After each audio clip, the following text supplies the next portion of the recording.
Hi, and welcome to The Leader's Edge. You must all know by now that on The Leader's Edge, we are about opening perspectives, widening or broadening our thinking. And this idea of the topic, rebellion in leadership, came out of that. Rebellion means to oppose authority or to not accept norms. And to do that, we must critically question them, especially if we are thinking of concepts or models from the developed world applied to our own Caribbean nations and businesses, as they often are. So, we will be touching on this and why this is important about critical thinking and thought leadership with our guest, L Anthony Watkins. And this is a big topic. So, we just want to spark your ideas. And we want to begin, as usual, with our audience. And our question for you this morning is: to what extent do you believe that we need more research, critical thinking, and local insight when applying developed world models to our business and social context? So, scale of 1 to 10, where 10 means you agree 100% or more that more thought leadership is in the Caribbean context is needed, versus 1. The models work elsewhere, so why fix them? So while you take a minute to think of your number and probably put it in the comments for us, I would invite Georgia now to introduce our guest, Mr. Watkins. Okay, wonderful, Emily. L Anthony Watkins. Some people know him as the gentleman who owns Odyssey, and that's a consulting company. And others know him on boards, governmental boards, and for example, Community Recovery Committee. How many of you remember that one? He served on that. And this is a gentleman who not only thinks about people, but he lives the idea that leading people means it's important that we are taking charge in our own communities. L. Anthony Watkins, he's a rebel with a cause. I call him Tony. So I'm Yeah. sure that he'll be happy to hear people calling him Tony. So Tony is committed to leadership and he's committed to civic responsibility. Tony, you do not just take one size fit all. You don't just take something and put it in an environment. You question, you research, you look at it from all angles. Tell us why this has been part of your journey throughout your life. Well, Georgia, and to those present, it really is. I'm a victim of the generation in which I grew up. I was born a few decades ago, and really was in my teenage years and early adulthood years, was part of a society that was moving from colonialism to independence, federation and independence. And later on, issues like Black Power and social justice and things around apartheid in South Africa were really prominent issues in my formative years in early adulthood. So there has always been for me a kind of questioning of the status quo and looking for spaces where we need to recalibrate and establish some kind of equity or some kind of justice in different things, whether it's in organizations, in communities, or wherever. So that really is sort of part of what I have been. And it's like hell trying to shake it. I can imagine. So they need to fight back at something. Yeah. Also, when we look at the people who were our leaders truly in the Caribbean historically, well, in recent history, we really have been seeing leaders who were imposed by the metropole, but then there are leaders who rose out of the people and who stood up for something, who said something. So whether it's the Maroons in Jamaica, the Bush Negroes in Suriname, and other people around the Caribbean, people who wanted to say, listen, this thing can be different, and we need to speak different, and we need to do some things differently. So that questioning was part of what I grew up through and really what I have become and continue to be. Nice. I like that. I like that. So, Tony, when we talk about things like change management and we talk about organizational development and management in general, and there are models and tools and systems, you are someone who you would just not take something and use it in an organization. You maybe question it or you come up with your own. Talk to us about that kind of process, how you work through things like that. Yes, again, it is that when I see something, coming into us, from some other space, my question always is, does this thing really suit us? in much the same way from that historical perspective, does that construct suit who and what we are? Can we not come up with something? And it really is just that questioning and saying, listen, as a people, I'm proud of who we are, what we have become, things that we have achieved, things that we have done, in spite of a lot of the conditions that we've been through, and recognizing a lot of the successes and achievements of people who have come out of the Caribbean. We are great people. We have wonderful ideas. We have the ability to change things. And I tap into that side of me as opposed to compliance with a model that has been validated by someone that I don't know. So I want to come with something that feels I have a sense of ownership, a kind of commitment to, but that really is something that we could grapple with and even refine within this space and make it more relevant to us. Yeah. Right. I mean, I wonder if are there examples or areas where you feel, again, coming from your expertise, where you feel there could be more of that, Tony. I wonder if there's, anything in terms of, so persons listening now saying, okay, what are some areas that maybe we can start to look at applying these principles, trying to apply our original thought, and bringing more to bear for ourselves in the region. Yes, certainly. I mean, since we on the business of leadership, let's talk about that a little bit. I mean, we have developed a leadership model which speaks to leadership as being not a position, not a title, not a place, but really leadership as a process. Leadership is not a status. It is something that we do and that we have to do all the time. So it's a process of doing what? A process of influencing and exploring in that mode. How do we influence? Sometimes we influence by force, by threat, coercion, by giving gifts and inducements and encouragement and aspirational things. So it's exploring that full range of influence, which really speaks to us as a people. How are we influenced and how do we influence in a Caribbean space appropriate for an international market? But it's influencing what? It's influencing who do I have to influence as a leader? Typically, our construct is that we influence other people. But we begin by saying, no, we influence self, others, and organizations. So we start on the inside. And that too has been part of my personal journey in terms of looking at where I had to do work with me in terms of what I currently execute in terms of the business and in terms of living my life. So it's doing that influencing self, understanding what are the targets of influence and results in what kinds of ways we want to grow and change, which requires some disruption and some discomfort and turning some things upside down. We want to achieve results. Those will vary, but we also want to fulfill some kind of vision or purpose from a leadership place in our organizations. What do we want the future to be? And if you're going to think of a different future, we're going to have to change something now. We're not going to get there by doing same old. So even in terms of that particular model that we have developed, it challenges and invites us to be disruptive, to do some things about self, and to do them a little differently and explore different ways of doing it in order to create what is going to be a very different future. So that's one example of what you would have done. There are some things around change, transition, and transformation. We talk about change, so that's the immediate stuff that you do. Transformation, where you want to get to. But what about transitions? How do we support people through the personal transitions, the operational transitions, and very importantly, the cultural transitions that have to be managed? If we don't, that's where we get stuck in the process.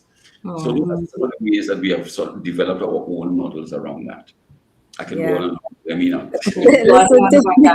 I know you could go on. I'm thinking about some leaders who might be listening or watching us now, and they prefer the comfort of the tried and the true. What would you say to them to get them out of this comfort and help them now to think more in a rebellious way, the positively rebellious way? Okay. Well, you could stay in the current space and be pushed into a disrupted future by circumstance, or you can choose to go there. Right. So the point is, we are going to have to change. The world is not what it was even 5 years ago. Certainly not. Exactly. We're going to have to do some things differently. How do you want to get there? To be pushed by circumstance, or say, listen, let me be proactive. Let me get there before things done.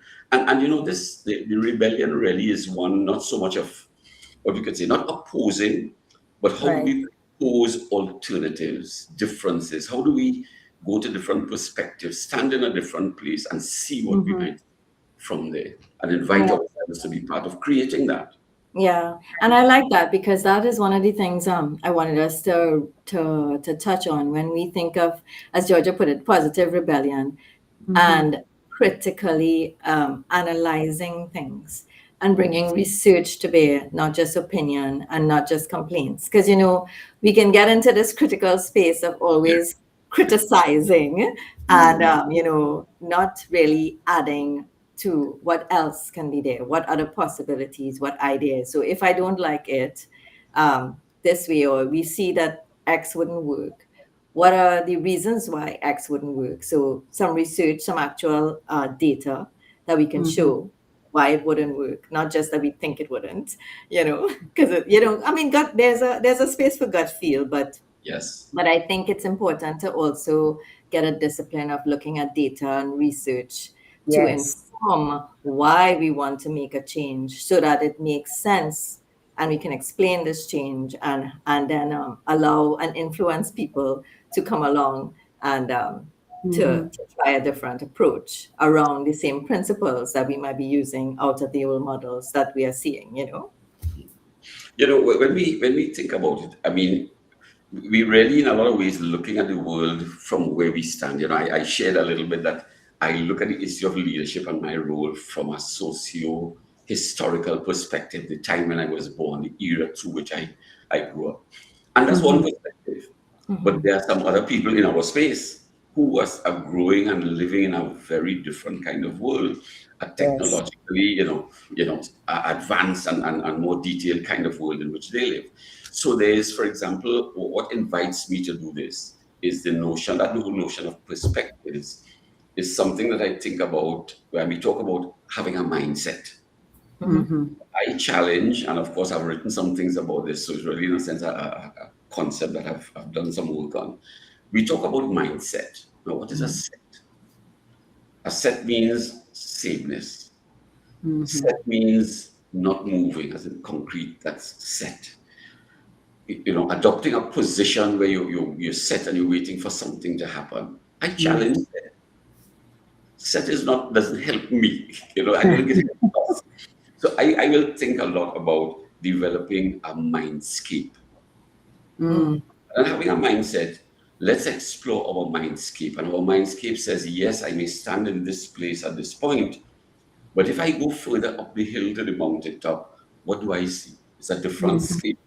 If I go deeper into the valley, what do I see? If I go from a distance, what do I see? So I invite myself to explore the notion of a mindscape, which allows me to see things from different places. Now, if I tie that in with the notion of theory, and in a lot of ways, but when we think about as theory, it's not something that came to us as is.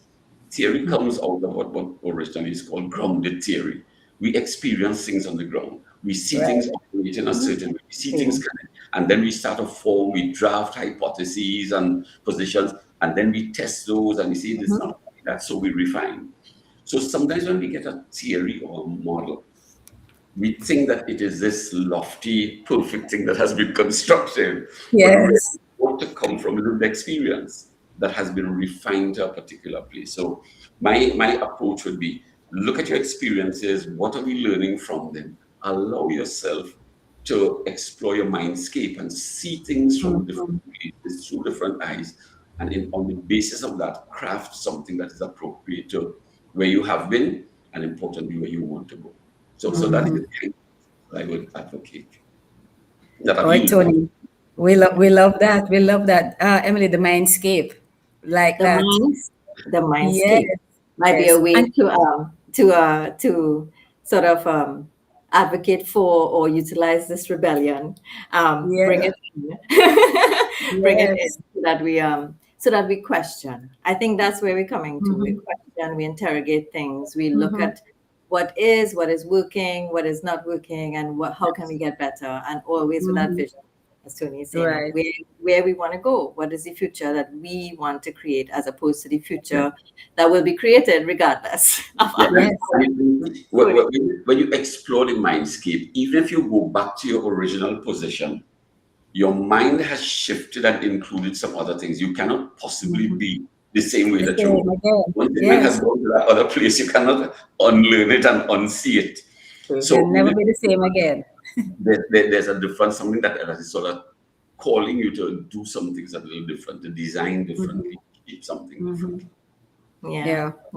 So Tony, I know Georgia would normally ask this question. So what are we inviting our audience to do before we wrap? What would be the ribbon or the bow you want to put on this to say to the audience? Yeah. What are some of the things that you'd like them to probably take away and do with this? Well, there's one, of course, the whole issue of that mindscape issue is something that certainly I want to ask people to do, and to allow themselves to stand in that other place, to deliberately explore that. And not so much that you will find truth there, but you'll find another dimension of the what the reality actually is. The other piece, though, is that even as we rebel and we go to this place of rebellion, I want to say it's not just to be different, but it's about being different to add value. Right. Is there something that I wasn't seeing before or doing before that could come to this? Is there something that I've been seeing all the time that I may need to replace with some ideal thought from a different perspective? So it really is not just rebellion in a destructive way, Right. but really to understand that creation begins with disruption. And we really need, as leaders, to be able to disrupt what is in our heads, to turn that around a little, to shake it a little, so that we can make room for new things and we can expand in particular kinds of ways. A lot of it, if we go back to that definition of leadership that we work with, it is the ability to influence self. How do I await the impact of environmental forces to cause me to change and do something differently? Or do I say, this thing is going to happen? How do I position myself for it? How do I begin to put myself in that other place and to see and to do and to think things that are different? Yeah. Wow. That is quite a bit of food for thought. And Tony, it's really for people to make food for thought and food for and action. action. I so agree. And it's for them to make sure they give themselves the space to think, the Yes. space to breathe, and the space to look at things in a different way. And you have spoken about it so eloquently. So, Emily, he's our rebel with a cause. Over to you to wrap now, Em. Yes, guys. So rebellion and leadership. Think about. It is very difficult to summarize easily what Tony just said, but I think there is a need for us to step back, as Georgia said, and explore where we are headed, what we would like the future to be, and to disrupt the status quo and just not accept things just because they are the way they are and we are the way they are. But all of us, change is possible for all of us.